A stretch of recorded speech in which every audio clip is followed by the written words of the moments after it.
Hi, I'm Ember Johnson. I just finished 2 books on prophecy. 8 Plus Splashes, the journey of how I learned about prophecy, all the ups and downs, all the drama. But after 30 years of learning, I finally wrote 10 things on prophecy that God asked me to write. He asked me to write it. It took me about 18 years more to be able to write 10 things on prophecy that actually is meaningful and not man's ideas. I don't like man's ideas. I was trained very highly in men's way. I have a PhD, a lawyer, and I was a university professor. And it's. I'm not saying it's rubbish, but Paul said it's rubbish, right? It's the Spirit's wisdom that is the key, and he doesn't think like us. You can have a PhD and go to hell, and people do. So what good is it? So get a PhD, great, but that's not going to help you to excel in God's kingdom or in God's service. God's ways are not our ways. So it took me many years is to be able to share God's ways, as I could discern man's ways, and then, okay, but what's the answer? There's God's ways. It took me many, many years. So I hope this book is going to be a blessing to you. I forget, this could be the 5th video. And I want to just start with the idea that, prophecy is contagious. I'm still discussing the first chapter of this book. The chapter is called, You Don't Need a Gift to Prophesy. Don't need a gift to hear God's voice. And what I say is that there's 3 main areas that people are hearing God in or through. So the first one is that you can hear God in your own heart if you just quiet yourself down and listen. He lives in your heart, doesn't he? Is it just a doctrine? Something you just write on a Christmas card? Is it real or not? If the Holy Spirit lives in your heart, then where do you have to go to talk to him, to hear him? He's right here. So the problem isn't location. No, it's that you just won't turn down the noise. It's your distraction. You are watching too much garbage, too much Facebook flipping, too much noise. Even plain worship music. You're singing the lyrics, and God's trying to talk to you. Now I'm singing the lyrics, and the lyrics are great. It rhymes so nicely, and we like grace and like your face and like the whole time it's distracting you from hearing God talk to you. So instrumental music is a bit better sometimes, or sometimes just turn it off. I like to have music in the background, gets the noise, keeps me in a kind of bubble. Get that noise. I'm in a very noisy environment. But you don't need music. You don't need anything. Just be quiet. Jesus told me that everyone can hear his voice for themselves in their own heart if they would just quiet themselves down and listen. So this is the first area. I call this communion. I won't talk about that right now. It's such a big topic. The book that I'm going to rewrite right now is called Foundations of the Kingdom. And one of those chapters is hearing God's voice in what I call communion. But Jesus says, I don't call it that. I just call it having fellowship. So look on our website for communion, not the food ceremony, not the Lord's Supper, not a ceremony, but the actual fellowship of your spirit and the Holy Spirit into a dialogue. The next area where people are interacting with the Holy Spirit for communication is the realm of gifting. And seek the gifts. Just ask for it. And ask people, did you ask do you want the gift? Yeah, I want the gift. Did you ask God for it? And they say, oh, I never thought of that. And then one guy will say, like, did you ask God for the gift? Yeah, I asked God for the gift. He didn't give it to me. When did you ask? 10 years ago, one time. And I'm thinking, like, I'm not sure about the Greek, how you write in English, eagerly desire, but I think it means more than never asking God for it, or asking God for it one time 10 years ago, never bringing it up again. Eagerly desire is like pestering God. God, come on, give me the thing. I want the thing. He got the thing. I want the thing. Give me the thing. Come on, God, the thing. Come on. Oh, give me the thing.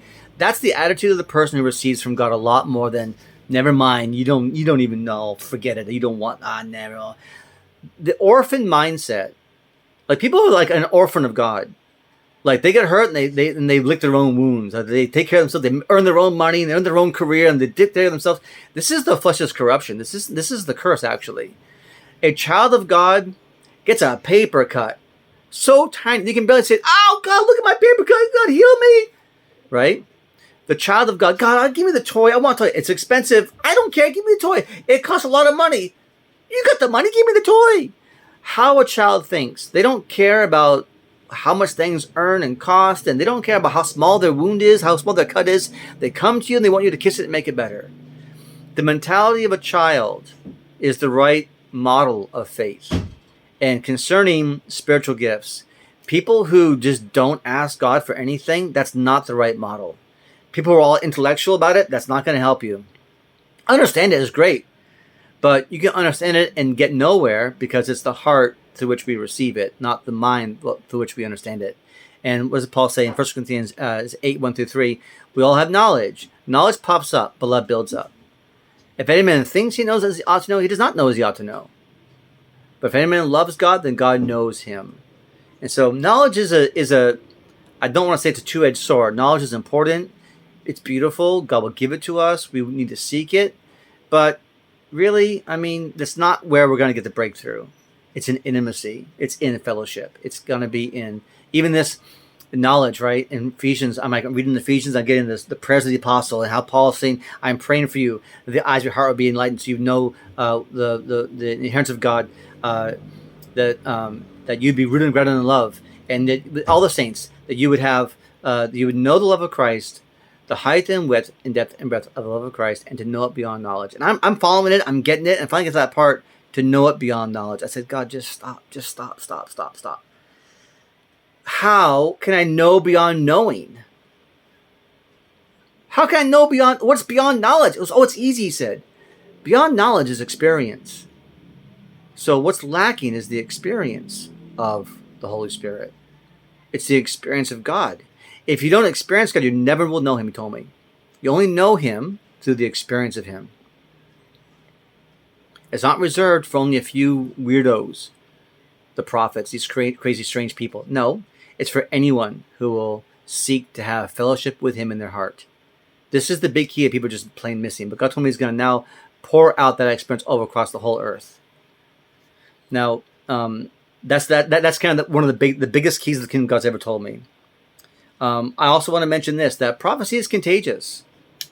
You may not prophesy in your house, the TV, the video, the YouTube's on, but you go to church, and just being there, you may begin to hear God's voice clearly. Now, why is that? Well, let's just say it's like this. It's contagious. I know a guy from England, came to Hong Kong prophesying.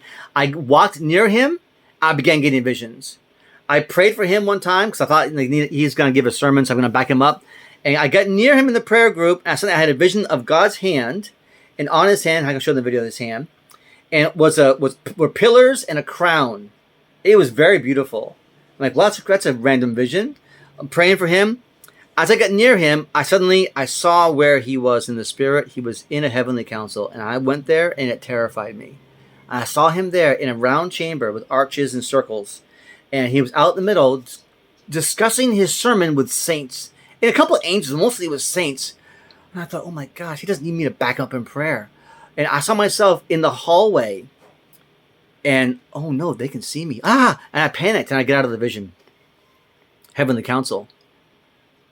He has an office in Westminster Abbey. He's a big guy, but just God says, okay, I need you to be a prophet. Okay, I'm a prophet now. God began prophesying to him. Really powerful, really powerful. I would get near him. So then he gave a sermon. And what his sermon was, that God has made Hong Kong to be a royal diadem in his hand. And I said, oh my gosh, it's like Isaiah, I don't know what verse in Isaiah it is. A royal diadem is a crown in God's hand. I will show this in the video. In his hand was his.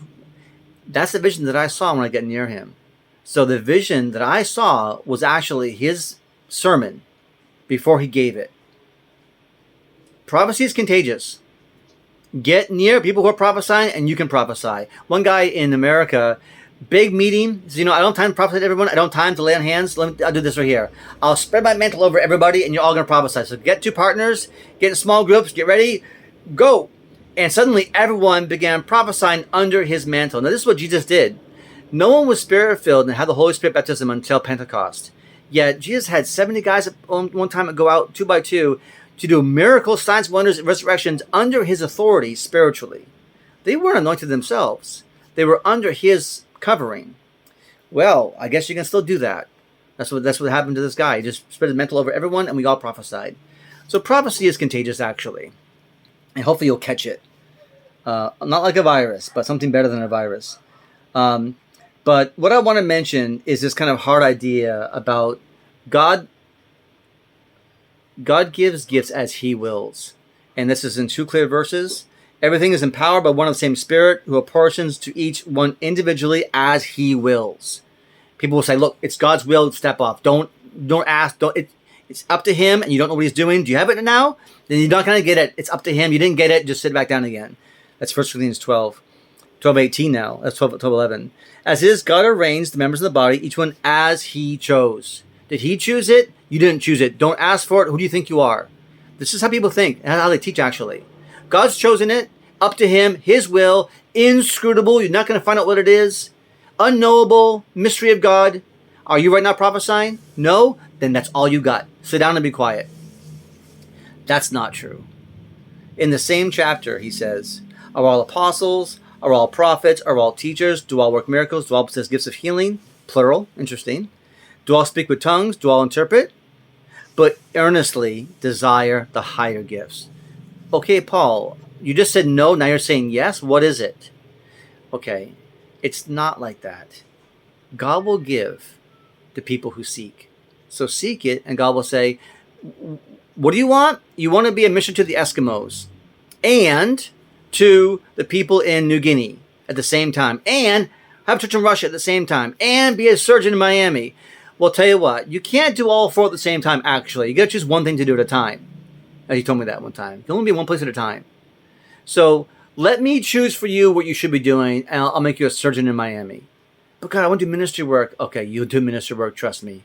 But I'm going to make you a surgeon in Miami. So God has this kind of final choice. But what is missing is this idea about how God makes up his mind. Pursue love, earnestly desire spiritual gifts, especially prophesy. To prophesy. I want you all to speak in tongues, but even more, I want you to prophesy. So if you speak in tongue, ask God with the power to interpret the prophecy. You all can prophesy, so you all can learn it and all can be encouraged. Okay? So there needs to be, maybe you must understand both the left and the right and find the middle path. God has an ultimate will, and he has a decision. You asking God to be a missionary to Indonesia, you can get killed. You can die. You can die from the demons alone, let alone the people. So God may say, you know, for you, being a missionary, being an apostle to the tribes in Indonesia, no. But I will make you a prophet in Calcutta. Okay? Now, God knows that learning a ministry from God takes you a couple years. It's hard. And you don't have that much time, maybe. Maybe it takes you 10 years. So you really can't do both. Maybe you can. Okay, fine. But can you do 3?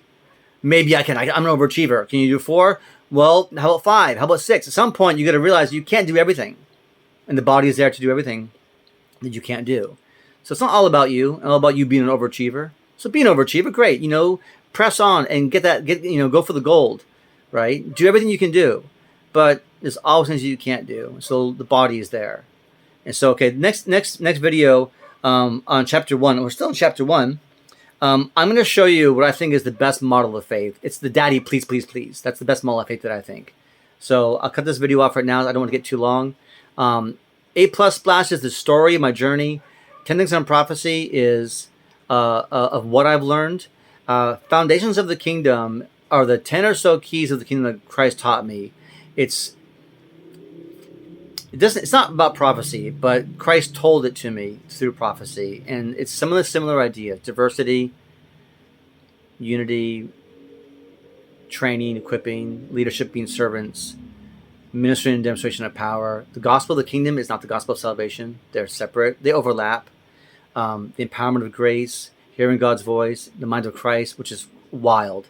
So Foundations of the Kingdom, it's also on our website. It's on there. I'm writing the new book right now, and I just hope that it blesses you.